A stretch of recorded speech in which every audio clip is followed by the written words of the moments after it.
just because like a lot of these circus-y type, you know, dance stuff going on, the piano and everything is very, very Jim Morrison, very The Doors. And I think the image went hand in hand with everything else, very much so.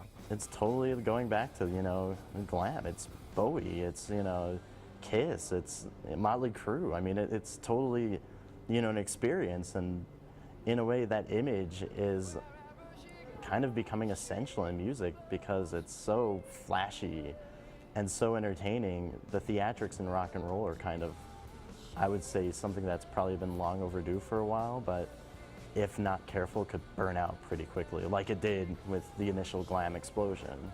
And it was kind of neat to see a band that was actually even that young to bring back that element that you would normally see a band like, you know, the Rolling Stones or, you know, U2 or something have this big, you know, show on stage. And it was neat that they were able to do that in their own, in their own image and in their own way. As Panic continued their sellout world tour, their popularity increased faster than anyone could have expected. The most fascinating thing about the tour for us was that as the tour was going on, they were just exploding. So we started off in venues that maybe had 500 people, and by the end of the tour it was like thousands of people. I think the last venue was like 10,000 people or something. So they had to keep switching venues as the tour was going on and getting venues with bigger capacities. And that's pretty exciting to be on a tour like that, where you're going from relatively unknown to massive fame in the span of one tour. It just doesn't happen. I remember they went to House of Blues, which is pretty impressive. And they played there, and obviously it was packed from kids from school and their friends, and word of mouth had spread. And then all of a sudden, within a year, they're playing the Arena at the Orleans. And so, I mean, I can't think of any bands since I've been following music that have exploded that quickly. The Orleans Arena, it's as it says, arena. It's a larger venue than the Alley. And I was completely surprised and blown away by them. Their show was really theatrical, with all these great props. It looks kind of like if I remember correctly, sort of like a music box sort of look to it. Panic gained a loyal and dedicated fan base all over the world, and interacting with the fans was very important to them. Those involved with the tour noticed how maturely they coped with the attention. After the shows, the boys would be just, you know, they would be very, very calm, and they wouldn't jump into that whole rock and roll attitude of this big rock and roll star, and they had their separate bus, and that was their quiet time. That was what they would do, whatever they do on the bus, and it was their sacred space in a way. I mean, they would invite people to go on the bus occasionally, but I felt that was a great way for them to just take the time and be themselves and not take fame so seriously. I did 6 tours total, and 2 of them were in the United Kingdom, and those were the most fun. I loved them. Like, those were the best shows. The crowds were so enthusiastic. You'd show up and like the kids would be lining up at your bus at like 6 o'clock in the morning, like wanting to meet you, and like it was crazy. We had never had such a warm welcome there. And we had that one tour in Japan, and that was different because it's weird. In Japan, the way they respond to the crowd is much different than the United States or the United Kingdom. The way they do it is it's a respect thing.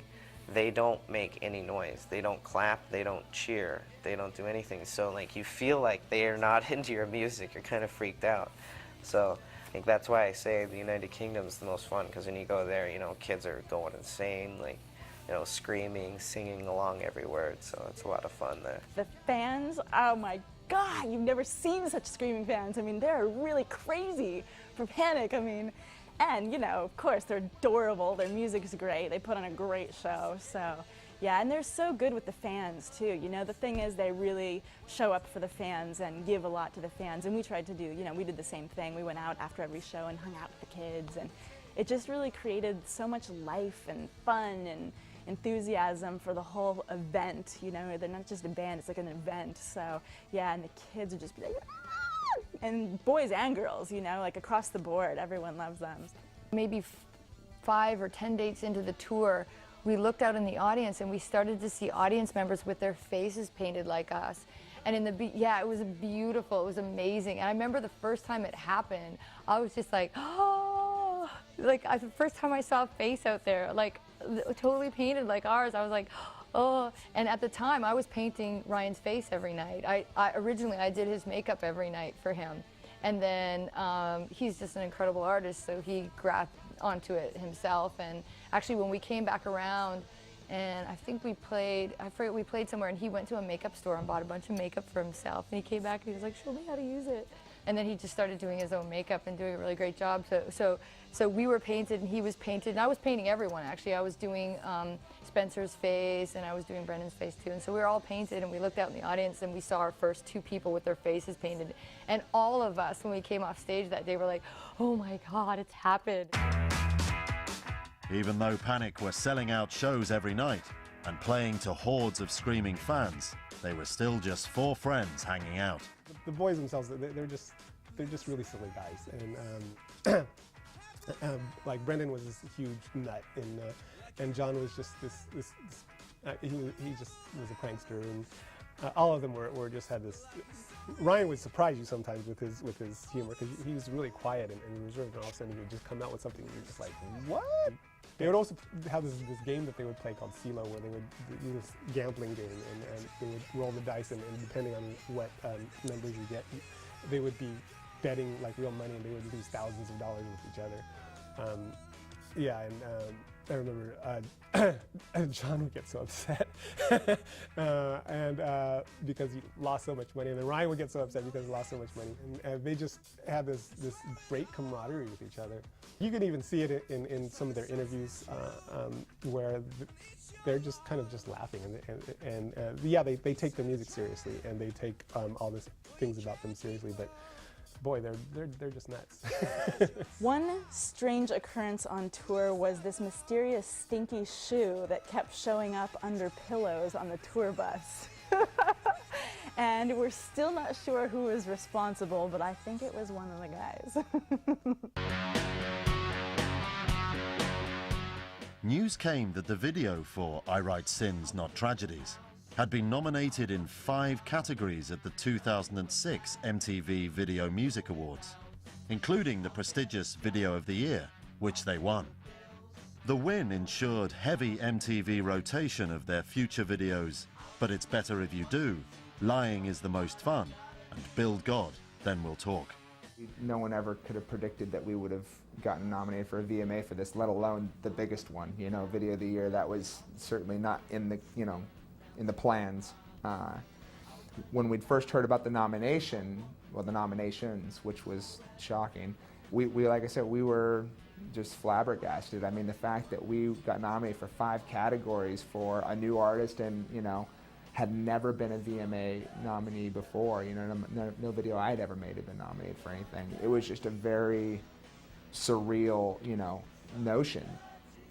Sitting through the VMAs was really cool, but it was kind of discouraging in a weird, bizarre way. I mean, here we were nominated for 5 awards, and we had basically lost 4 of them, which, you know, there was a couple that we thought, oh, this has got to be a shoo-in just because of the nature of them being a new artist, whatever. And we'd lost those, and so we'd gone from being shocked that we were even nominated to kind of being angry that we hadn't won, which is, you know, perhaps a bit arrogant, but I think understandable. This is an award that's reserved for, you know, Christina Aguilera's, Madonna's, you know, Red Hot Chili Peppers, the kind of artists that we were up against. It's like that; those are the artists that win this award. It really wasn't even a consideration that we might win this one, so we decided to go hit the after parties early. And when we got outside of the venue, the rest of our party hadn't come out yet, and they called and said, yeah, you know, we're actually going to stay inside. And we're like, what? So we went back around, had to go show our identification to get back into the venue. By the time we got in there, a friend of mine said, hey, Shane, congratulations, man. And I looked at him, I'm like, for what? What are you talking about? We lost, man. We lost all these awards. And he's like, you just won Video of the Year. And I thought for a minute that he was just being really cruel. And then I looked at him and I knew that, you know, by his smile, he was serious. And I flipped out. You know, to me, this was the Academy Award for Best Picture as far as music videos goes.